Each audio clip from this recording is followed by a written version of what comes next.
Bonjour et bienvenue à Montendre. Vous connaissez tous Montendre? Petite ville tranquille de Haute-Saintonge au sud de la Charente-Maritime. Enfin, pas si tranquille. Approchez-vous du lac Baron d'Esquerroux, vous verrez, il y a de l'animation. Base de loisirs, piscine, sport de plein air, etc., etc. Il y a même tous les ans le festival Free Music. En gros, de quoi vous occuper. Vous trouvez que ce n'est pas assez?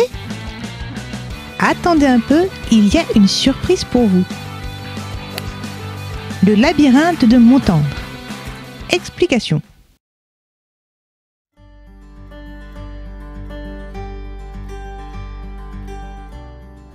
Donc l'idée du labyrinthe, elle est venue un jour comme ça en me baladant en fait, et en considérant que nous avions toujours un problème de choix dans la vie. C'était ni oui ni non, c'était oui, non peut-être. Et après avoir eu une lecture, eh bien, je me suis dit que nous sommes devant des choix labyrinthiques. J'ai essayé de voir après en discutant avec d'autres, comment on pouvait transposer sous la forme d'un parc cette histoire de labyrinthe. Et puis en même temps, nous avions sur Montendre un parc magnifique, un parc de 300 hectares de forêt avec un lac, avec une habitude de promenade, que ce soit à cheval, à vélo, à pied, et le site était tout désigné pour pouvoir réaliser un parc à thème de labyrinthe. Donc avec une toute petite équipe, toute petite équipe composée de 3 personnes, en fait, nous avons commencé à écrire ce que pouvait être un parc à thème qui respecte l'environnement, mais qui respecte l'environnement, je dirais, au niveau très haut, puisque nous sommes dans des zones protégées. Et en même temps, cette petite équipe devait travailler autour du concept. Et nous avons décliné tous les concepts de labyrinthe possibles, en considérant que le labyrinthe, ça n'est pas obligatoirement des barrières.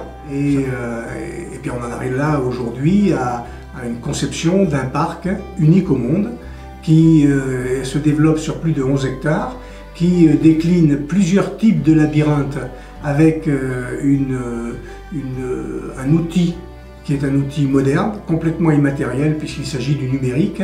Et en fait, vous allez trouver votre chemin sur les labyrinthes en utilisant l'outil numérique tout en étant physiquement présent.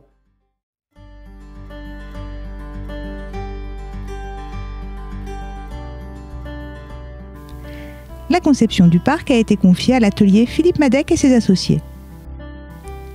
Voici quelques explications sur la maison du labyrinthe. Pour ma part, je suis l'architecte, bien sûr le mandataire, mais l'architecte de l'équipe, celui qui est le plus attaché à la dimension bâtie autour de la maison du parc des labyrinthes. Le bâtiment d'accueil est une sorte de belvédère, un peu surélevé, qui permet à la fois de voir l'étendue du lac et la beauté du lac déjà présent ici, et aussi de la Pinède. Ce belvédère protège finalement au niveau du sol d'autres types d'activités qui seront, elles, moins liées au parc des labyrinthes à proprement parler, mais qui seront là des opportunités, on va dire, de vie quotidienne et citoyenne. Ce bâtiment a été conçu avec tout ce que la haute qualité environnementale nous permet d'avoir aujourd'hui en référence, à la fois l'emploi de matériaux sains, à la fois une recherche de la performance énergétique. C'est un bâtiment frugal qui consomme peu d'énergie et qui fait appel aux ressources locales. L'idée, c'est bien d'utiliser le bois local, mais aussi la pierre locale, puisque c'est un bâtiment qui est essentiellement ce qu'on appelle aujourd'hui un bâtiment biosourcé.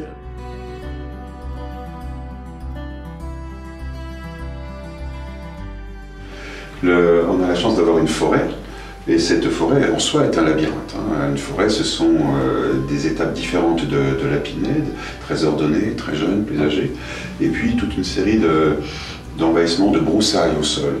Et la façon d'aborder le labyrinthe de la façon la plus naturelle qui soit était de considérer la broussaille comme étant le support dans lequel on allait tailler pour creuser le labyrinthe.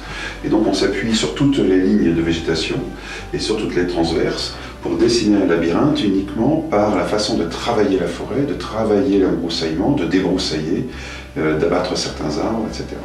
Et donc ça, cette forêt, sur toute la surface de l'emprise, crée son propre labyrinthe. Le parc sera en fait constitué de 6 labyrinthes. Le Labyland Art, labyrinthe d'installation et d'exposition artistique éphémère. Le Laby Enquête, où vous deviendrez de grands détectives munis de vos smartphones. Le Laby Histoire, où l'application mobile vous guidera à travers une histoire dont vous êtes le héros. Le Laby Orientation, où il ne faut pas perdre ses repères dans ce parcours semé d'embûches. Le Labyrinthe des Sens, où toucher, voir et sentir seront de mise. Et le Babyrinthe, taillé dans les hautes herbes pour les plus petits.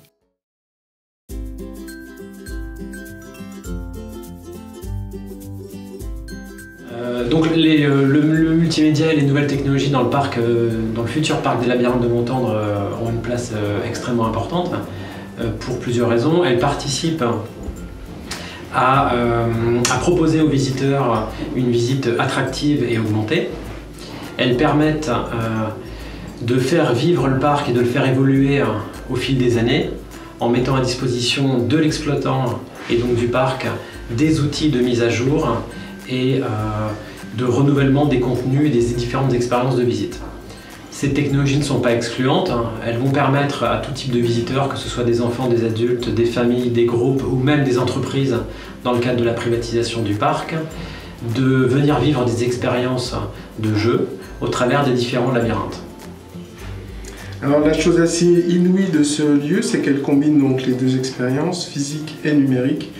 Et nous sommes chargés justement d'assurer le lien entre ce terrain particulier, la forêt, qui est rendue labyrinthique par le travail de paysage, et puis l'expérience numérique pure.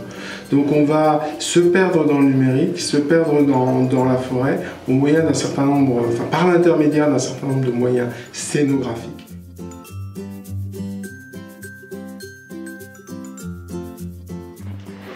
La Haute-Saintonge est une terre entreprenante. Elle a voulu, il y a un certain nombre d'années, devenir un grand lieu touristique. Elle est à la porte de Bordeaux, son immense agglomération en plein développement. Et nous avons construit autour des thèmes qui sont les nôtres, qui sont souvent particuliers, originaux. Elle a construit tout un maillage de lieux attractifs. Alors les lieux attractifs, eh bien, c'est les Antilles de Jonzac, c'est une île des Antilles sous une toile de tente. C'est la maison du cognac, parce que le cognac est un marqueur fort. C'est le port de Vitrezay, et au-delà du port de Vitrezay, c'est la balade sur la Gironde. Et puis c'est la maison de la forêt. Et puis là, c'est un lieu ludique que nous préparons au milieu de la forêt de Montendre, cette belle forêt de pins, à côté de ce lac merveilleux. Eh bien, nous faisons un labyrinthe où on va essayer de se trouver, mais de se retrouver pour comprendre le monde qui entoure, pour comprendre l'histoire. Voilà l'enjeu. L'enjeu, c'est un moment agréable avec toute une famille où 3 générations pourront partager la modernité avec leur appareil téléphonique, avec l'iPhone, avec leur tablette, la tradition avec les métiers, avec le paysage, avec la géologie, avec la nature. Voilà ce que sera le labyrinthe. Ça sera un lieu merveilleux, attractif, où j'espère nous serons très nombreux à vous accueillir. Le labyrinthe de Montendre doit ouvrir ses portes courant 2017. En attendant, il faudra patienter encore un peu.